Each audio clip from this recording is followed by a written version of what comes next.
Welcome to Hope for Today, a weekly Bible teaching program that will bring you hope for every day.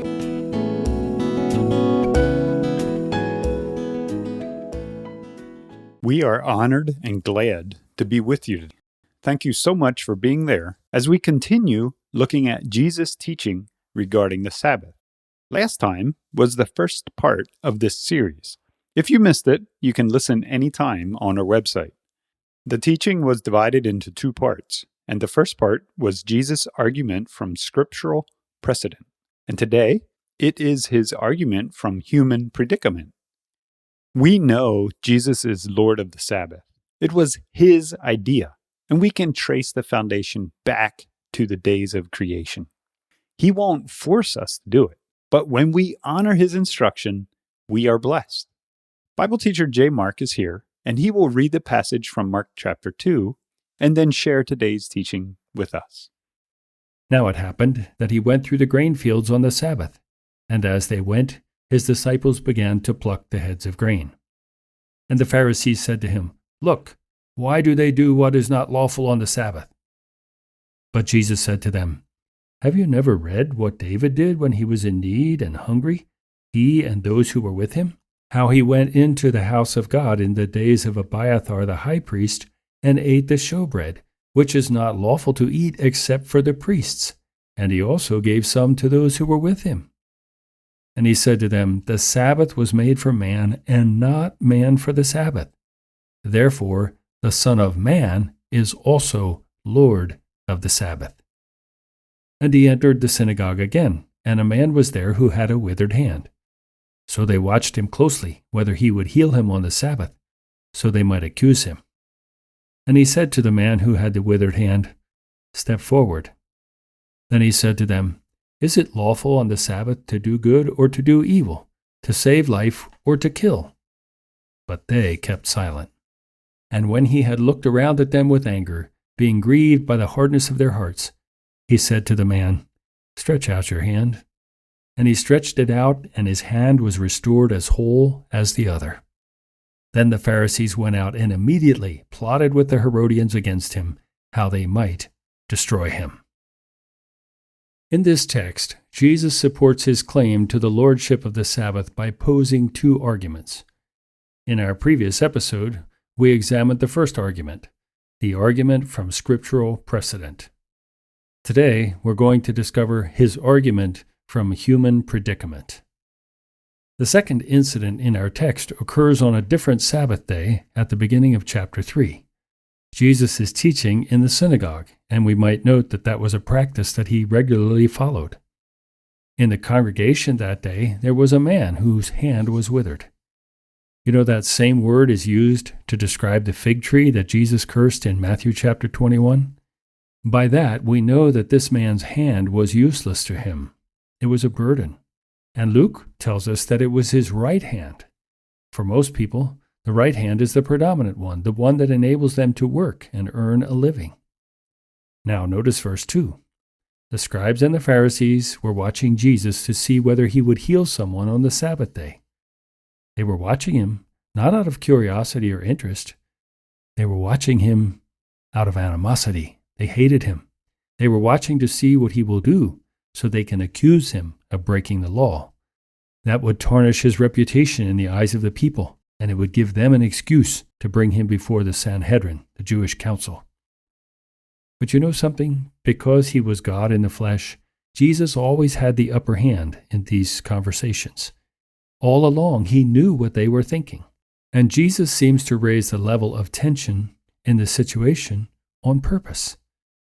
He says to the man with the withered hand, "Stand up and move into the middle of the room." Well, now you can be sure Jesus has everybody's attention. Everyone is looking at him.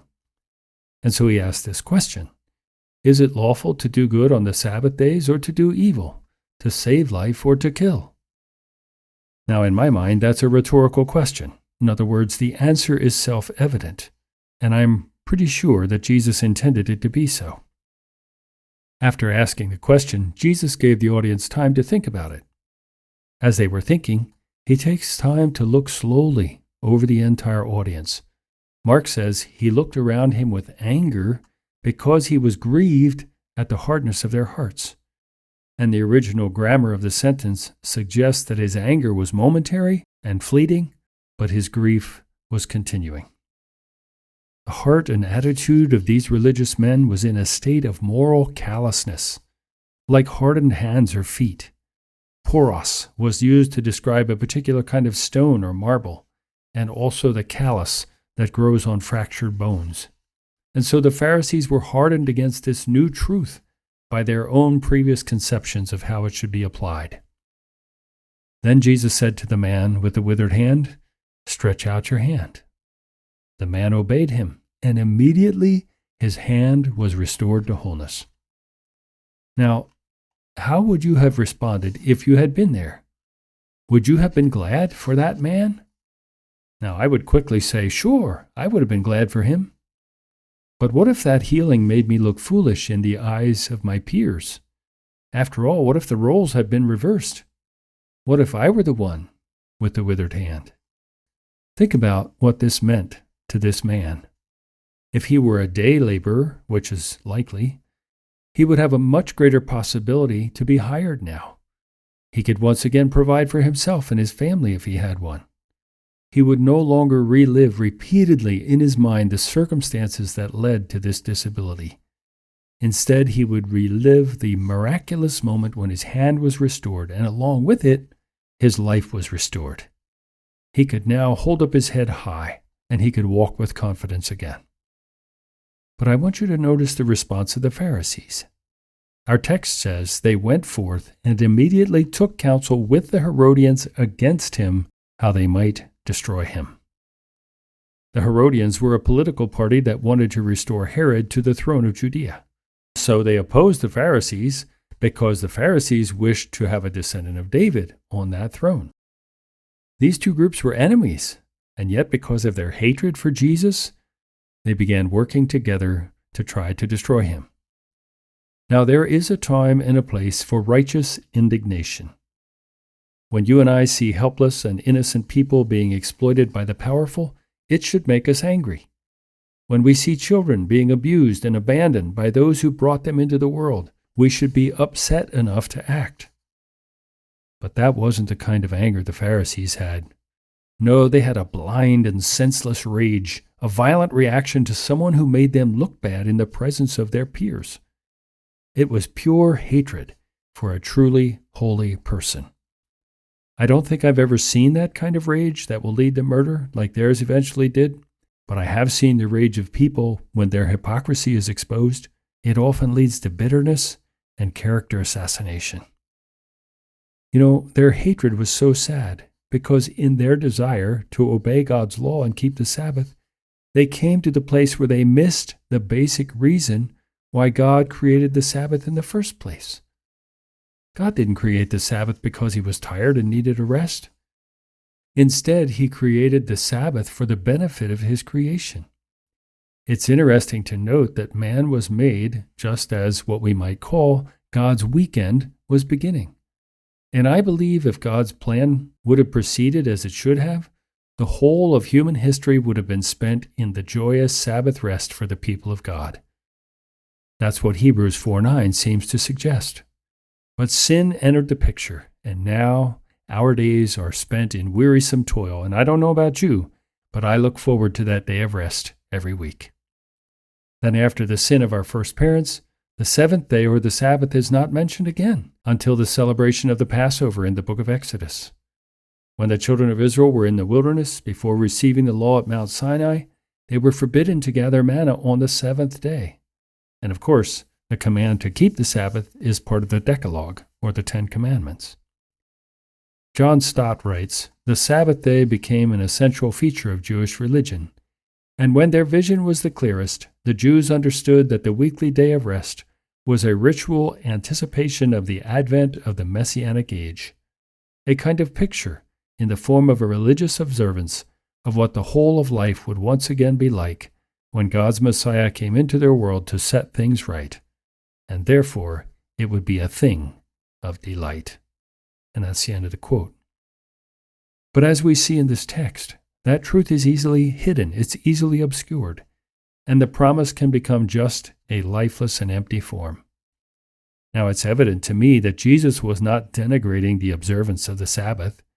He was objecting to the rigid rules of the Pharisees that had turned that day into a joyless drudgery. The Sabbath, or the Lord's Day, or Sunday, or whatever day of the week you use as a day of rest and reflection on God's good gifts, should be a time of joy and blessing for you and for others. One implication of the Genesis story is that a Sabbath day's rest, 1 day in 7, is a pattern that has been built into creation and the rhythm of human life from the start. It is not merely a Jewish or Christian observance. Whatever a man's religion, his constitution as a human being needs that kind of rest. So what conclusions can we draw from the text? First of all, the Old Testament, even though its laws are no longer binding, has a lot to teach us if we're willing to examine the spirit of it. When we review the law with its many prohibitions, we must understand that God gave these for the protection and the blessing of His people. God's laws were never intended to make life joyless and dreary.